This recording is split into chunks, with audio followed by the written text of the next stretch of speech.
Imagine a world-class athlete.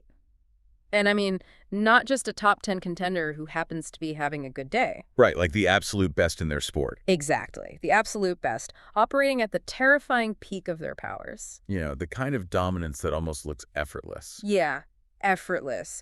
They are cruising toward a mathematically guaranteed victory. The finish line is, well, it's quite literally moments away. They're just completely surgically dismantling the person across from them. It is a masterclass in modern physical dominance. And then, without any warning, as if someone just walked over and yanked the power cord straight out of the wall, their entire system shuts down. Just a total blackout. Right. They don't just stumble, they don't just lose a little bit of momentum, they completely unravel physically and mechanically in front of 15,000 screaming people in a stadium. And millions more watching live around the world. It's the kind of visual that forces your brain to short-circuit as a spectator. Because it completely defies the fundamental logic we apply to elite sports. Exactly.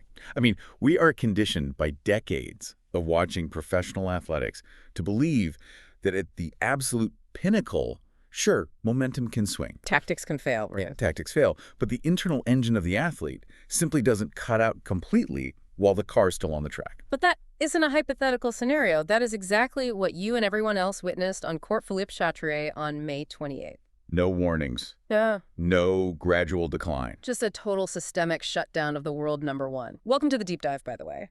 Today, we are taking a massive magnifying glass to what has to be the most shocking, logic-defying upset in recent sports history. Jannik Sinner's stunning second-round defeat to world number 56 Juan Manuel Cerundolo at the 2026 Roland-Garros tournament. It is a match that coaches and sports scientists are going to be dissecting for, the next 2 decades. Oh, absolutely. And to figure out the underlying anatomy of this collapse for you, we've pulled together a fascinating stack of sources. We have the official Roland-Garros match report, which gives us the cold, hard telemetry data. Right, the serve speeds, the rally lengths, the actual play-by-play reality of a body failing. But alongside that, we have this massive archive of real-time reactions and post-match analysis from the hardcore tennis community on Reddit, specifically the Tour Tennis Forum. Which is such an incredible real-time psychological ledger. I mean, the raw data from the tournament tells us the mechanical what, right? Yeah, numbers. But tracking the live fan reaction gives us the emotional, you can track the exact minutes the collective consciousness shifted from absolute hubris to total undeniable panic. So our mission today is to unpack the biomechanical and tactical details of this bizarre match. We want to trace that massive shift in how the fans perceived Sinner as the disaster unfolded. And we also need to analyze his highly strategic post-match response. Yes, and explore what this tectonic shakeup means for the rest of the Paris draw. Okay, let's unpack this. You really have to look at the setup first, because you cannot appreciate the severity of the fall without understanding the sheer altitude he was operating at before the drop. The context is the entire story here. Sinner wasn't just the number 1 seed. He was basically a meteorological event coming into Paris. A 30-match win streak overall. 30 matches. And an 18-match winning streak specifically on clay. He had just swept Monte Carlo, Madrid, and Rome. Which is insane. I mean, for anyone who follows the tour, sweeping those 3 clay court Masters events back-to-back is agonizing. The physical toll of the European clay swing usually forces top players to skip at least one of those, just to save their legs for Roland-Garros. Right, but Sinner played them all, won them all, and looked completely untouched doing it. He was the undisputed king of the ATP Tour. So he walks onto Chatrier for a second-round match against Cerundolo, and for the first hour and a half, the official report reflects exactly what everyone expected. The surgical dismantling. A complete beatdown. But the data reveals a very specific tactical choice Sinner was making, which is super interesting. He was keeping points incredibly short. Yeah, he approached the net 39 times in the first 3 sets. Yeah. And he won 27 of those points. On Chatrier clay, approaching the net 39 times in 3 sets is an incredibly aggressive statement of intent. It's massive, because clay is the surface that traditionally punishes net rushers. Right. The ball slows down and sits up. It gives your opponent way too much time to line up a passing shot. Exactly. So if you're coming forward that often on dirt, you are either hitting your approach shots with devastating unreturnable pace, or, well, you're desperately trying to avoid long baseline rallies. And that is the multi-million-dollar question in hindsight, isn't it? 1, the aggressive net play a sign of supreme confidence, Or was it an early warning system from his body that he didn't have the legs for 30-ball rallies? We might never know for sure.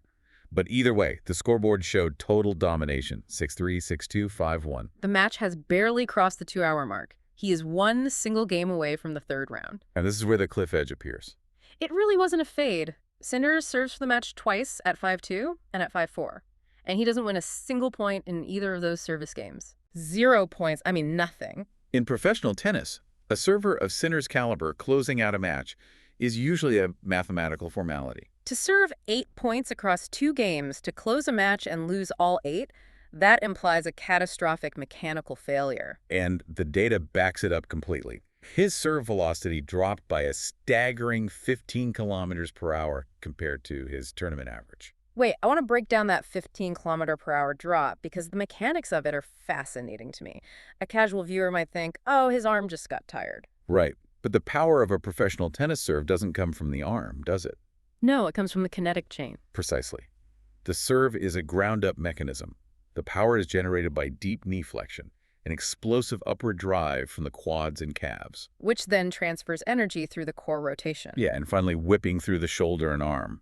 So when you see a 15-kilometer-per-hour drop instantaneously, it means the base of that kinetic chain has completely evaporated. His legs were dead. Completely dead. He was forced to essentially arm the ball over the net using only his upper body. It's a survival mechanic, not a competitive one. The report actually details him looking dizzy, severely fatigued, practically immobilized between points. But while Sinner's body is failing, there is another guy on the court. Right. Cerundolo, ranked 56th in the world, is suddenly watching the most invincible man in tennis turn into a statue. And this is where the statistical anomaly becomes historic. Cerundolo reeled off 18 consecutive points at one stage. 18 points in a row against the world number 1. That is wild. He won 19 of the final 21 games of the match. 19 of 21. He ultimately wins 3-6, 2-6, 7-5, 6-1, 6-1. He becomes the lowest-ranked player to defeat a world number 1 from 2 sets down at a Grand Slam since 1973. Since 1973. We have to focus on Cerundolo's tactical response here because it was brilliant, it was ruthless, and it was entirely dependent on his understanding of clay court physics. He didn't panic, which is the most amazing part. He saved all 8 break points he faced in the final 2 sets. And more importantly, as one astute observer on the forums pointed out, Cerundolo completely changed his shot trajectory. Okay, let's dig into that. He started hitting the ball incredibly high and heavy, right? He had a massive topspin, yeah. Is that just a safety mechanism, like to keep the ball in play without making an unforced error? Or does a high ball on clay specifically mess with your opponent's legs because they have to jump to meet it? It's absolutely the latter. It is a targeted biomechanical attack. Oh, wow. Because clay courts already grip the ball and amplify the bounce. When you add extreme topspin, we're talking thousands of revolutions per minute, the ball kicks violently off the dirt. Regularly bouncing above the opponent's shoulders. Right. To generate any kind of offensive power on a ball that high, you have to push explosively upward off your back leg. Which Sinner just couldn't do. He had nothing left in his back leg. His quads were completely seized. So by keeping the ball high, Cerundolo was actively forcing Sinner to rely on the exact muscle groups that were actively cramping. Exactly. If Cerundolo had hit flat fastballs, Sinner could have just used the incoming pace to block the ball back. But by hitting it high and loopy, Cerundolo forced Sinner to generate his own pace using dead legs. It was a merciless, perfectly executed strategy. I am picturing a high-performance Formula One car that is just dominating the race, right? Yeah. And then the engine completely cuts out on the final straightaway. But the guy in second place doesn't just pass him. He actively forces the broken car to try and navigate a series of uphill hairpin turns. There's a perfect analogy. But I have to ask you about the psychology of this for Cerundolo. Is it harder for an opponent to close out a match against someone who is playing amazing or against someone who is visibly falling apart across the net? That is such a good question. Because if you lose to Sinner at his best, nobody blames you. He's the world number 1. But if you lose to a guy who is visibly falling apart where the pressure suddenly shifts entirely onto you, you're a laughingstock. That dynamic shift is profoundly difficult to manage. Playing a wounded opponent is notoriously one of the hardest things to do in tennis. Really? Oh, absolutely. The entire atmosphere of the stadium changes. The crowd gets anxious and quiet. The rhythm of the rallies completely dies. And your own internal monologue probably gets incredibly loud. Yeah, you start thinking, well, I just have to keep the ball in, he's going to miss. And that defensive mindset is the fastest way to lose your own mechanics. So Cerundolo's ability to suppress that panic, maintain his tactical discipline, and execute that high-heavy strategy while the guy across the net was essentially a static target, that's a monumental mental achievement. It really is. But while Cerundolo is across the net playing literal chess, the 15,000 people in the stadium and the millions online are experiencing something completely different. A collective psychological break. Because when the math of your sport suddenly stops working, the human brain panics. Let's look at how the fans experience this in real time. Because tracking the live Reddit threads as this disaster unfolded is like reading a case study on parasocial grief. The emotional roller coaster on those forums is staggering. You can actually categorize the thousands of comments into distinct phases of psychological processing. Right. Phase 1, early in the match, is pure coronation. Sinner is up 2 sets and 5-1. And the hardcore fans are totally dismissive of Cerundolo. Totally. I mean, one user wrote, if you had posted this before the match, I would have assumed Sinner won 6-0, 6-0, 6-0. Wow. And another fan noticed a slight dip in Sinner's movement right at 5-1 and genuinely joked that Sinner was just letting Cerundolo have it to save energy for the next round.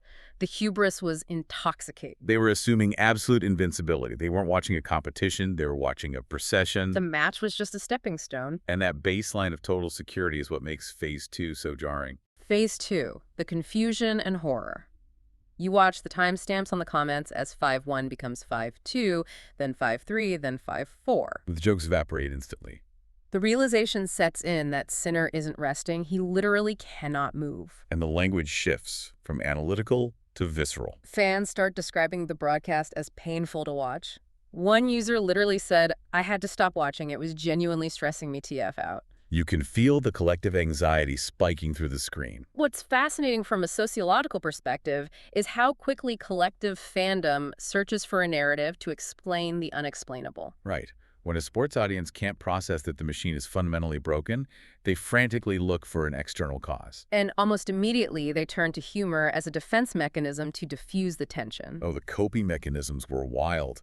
The thread became instantly flooded with comments calling Sinner a boiled carrot. Which is a brilliant, albeit cruel, nod to his red hair and the blazing Parisian sun. Someone else posted a comment that got hundreds of upvotes, saying, Sinner anytime the sun is out, implying he is fundamentally allergic to daylight. My personal favorite was the fan noting that Sinner was not beating the sickly Victorian child allegations. That is internet gold. It is, but it highlights how desperate the fans were to attribute this collapse to some inherent, almost comical physical frailty rather than a failure of skill. Because it's easier to accept that your hero was defeated by the literal sun than by the 56th ranked player in the world. Exactly. But underneath the jokes, the community reached phase 3, the aftermath and the debate. This is where the fan base basically went to war with itself. Yeah, you had one camp praising Cerundolo.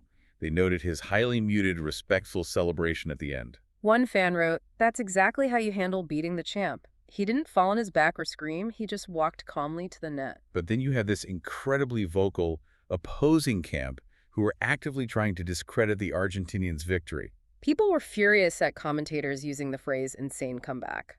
Right. One commenter aggressively argued, bro, it was Sinner's body breaking down completely and not him putting up a masterclass. Cerundolo just had to wait for Sinner to collapse. And this ties into a much broader systemic frustration the tennis community has right now with the ATP's heat policies, doesn't it? Oh, heavily.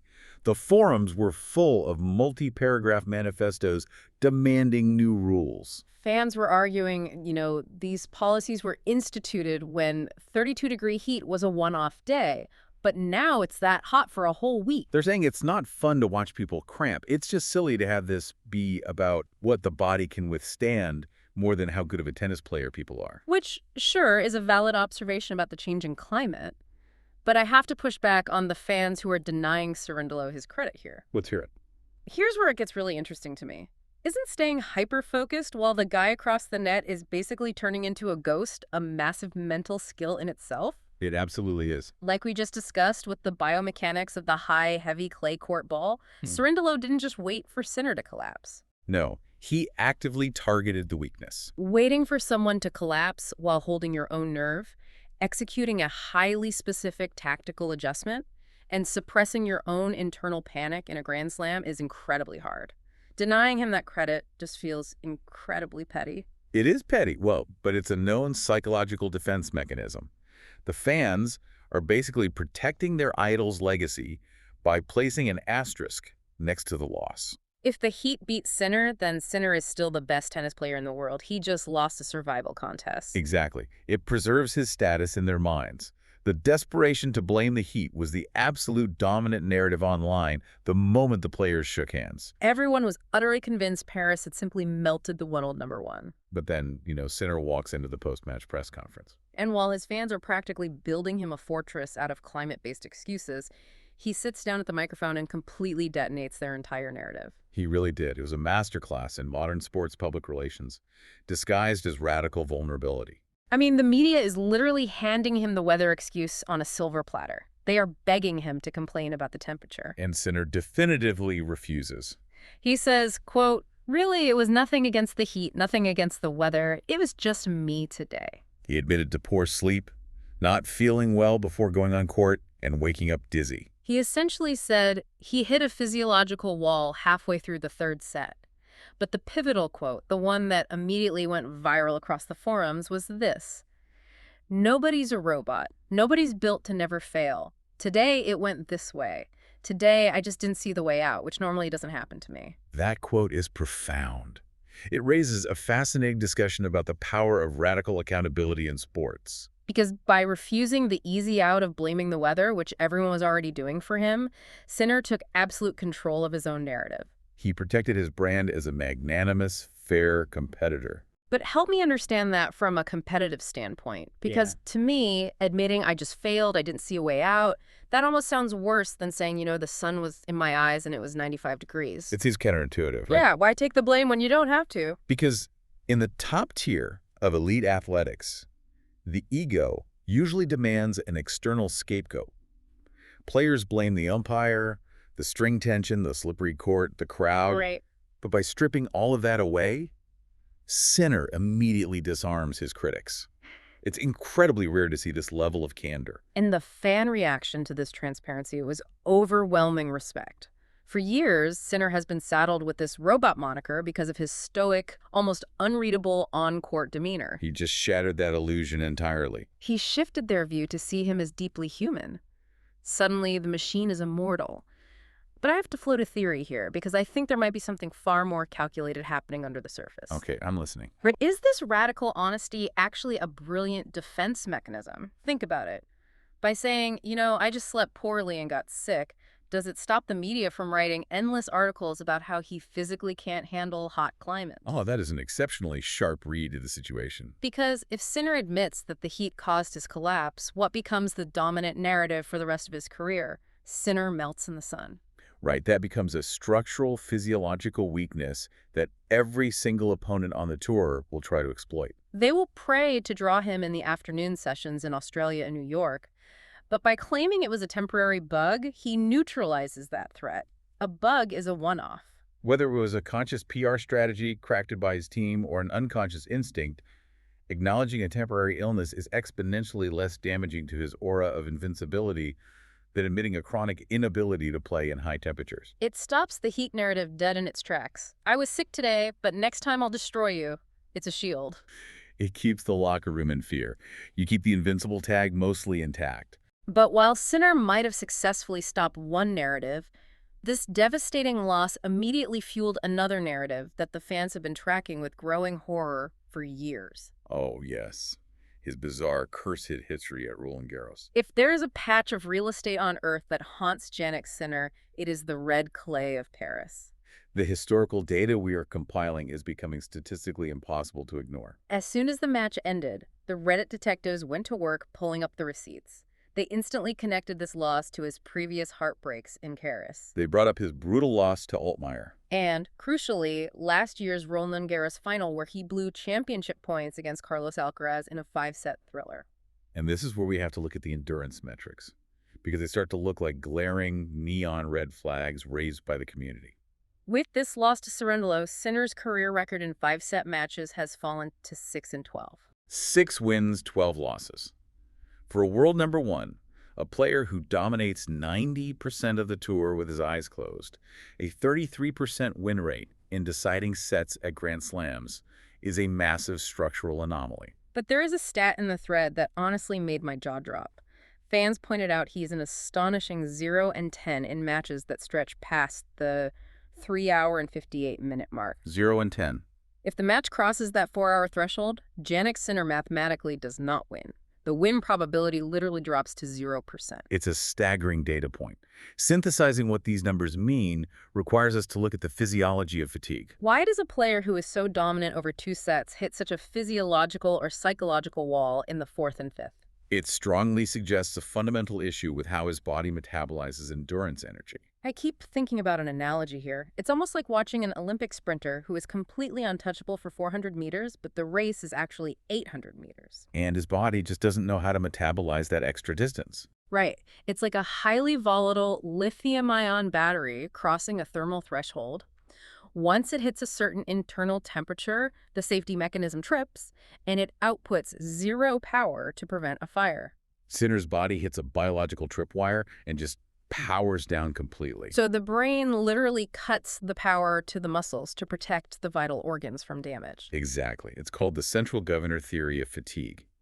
What's cruel, ironically, is that in some of those previous 5-set losses, Sinner actually won more total points in the final set than he did in this match. Against Cerundolo, the battery didn't just dip, it completely short-circuited. The fans feel utter heartbreak. There's a feeling that he is cursed at this specific Grand Slam. As one fan noted, he needed just 1 point last year, and for his body to hold on for just 5 more minutes this year. It's tragic. So what does this all mean? Can a player actually learn how to win 5-setters, or is this just a genetic limitation of his endurance? It is the single most important question his coaching and medical staff have to answer. You can absolutely improve cardiovascular endurance. We saw Novak Djokovic do it. Famously. Early in his career, he frequently retired from matches due to breathing and heat issues, but he transformed into the greatest endurance athlete the sport has ever seen through radical diet and extreme conditioning. However, there are limits to genetic architecture. If your body is inherently built like a sprinter's, turning it into a marathon runner's body is incredibly delicate work. It's very difficult without sacrificing your explosive power. Well, his team is going to have to go back to the lab. But whether it's a curse, bad luck, or physical limits, Sinner is out. And with the world number 1 and number 2, Alcaraz, both eliminated before the 3rd round, the entire landscape of the tennis world just experienced a massive earthquake. The fallout is insane. Let's look at a wide-open slam and shifting expectations, because the immediate tournament implications are wild. 2026 is the first year the men's singles draw has seen both the world number 1 and number 2 fail to reach the 3rd round in Paris. The fan expectations for the rest of Roland-Garros flipped overnight. The community is calling this the most wide-open slam in, forever. Which introduces a fascinating concept: the vacuum of power in professional sports. Right. Without the top 2 titans, the psychological pressure on the remaining players increases tenfold. Because they know this is their golden opportunity. It's a massive paradigm shift. And the fans are terrified of who might benefit. The Reddit threads were a mess of anticipation. You have fans absolutely terrified of Alexander Zverev winning what they're calling a rat slam. Because they viewed Sinner as the last line of defense against him. Exactly.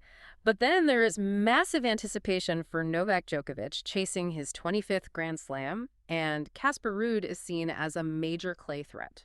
The fans also have a lot of anxiety about the commercial aspect. They are worrying that sponsors are in absolute shambles over the plummeting viewership for the final rounds without the marquee names. Which is a valid concern for the organizers. But when a tournament loses its biggest stars this early, does the eventual winner get an asterisk in the minds of the fans? Do people view it as a free Roland-Garros, as one commenter put it?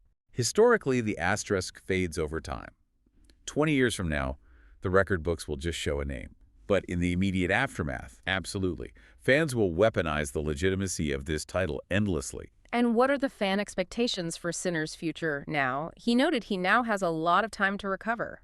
Fans speculate he will carefully manage his schedule, possibly skipping tournaments like Canada to prep for Wimbledon and the U.S. Open. Aggressive load management. It's the only logical play if the core issue is cumulative fatigue. Well, it's going to be a fascinating evolution to watch. Okay, let's briefly recap the journey we just took today. We started with a seemingly guaranteed victory for a dominant no one. We tracked the shocking physical collapse, the humanizing post-match honesty, and finally, the massive ripple effects across the tennis world. It really was a singular moment in sports history. It was. But I want to leave you, the listener, with a final provocative thought. It stems from that fan comment regarding the ATP's heat policy. The one about policies instituted for one-off days. Yes, the fan noted that now it's that hot for a whole week. I want you to ponder this.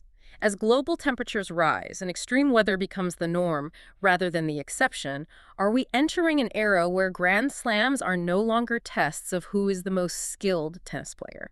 But rather survival of the fittest endurance tests of whose biology can simply withstand the changing climate. Exactly. It's a terrifying thought. Thank you for joining us for this deep dive. We encourage you to keep questioning the bigger picture behind the headlines. Get you next time.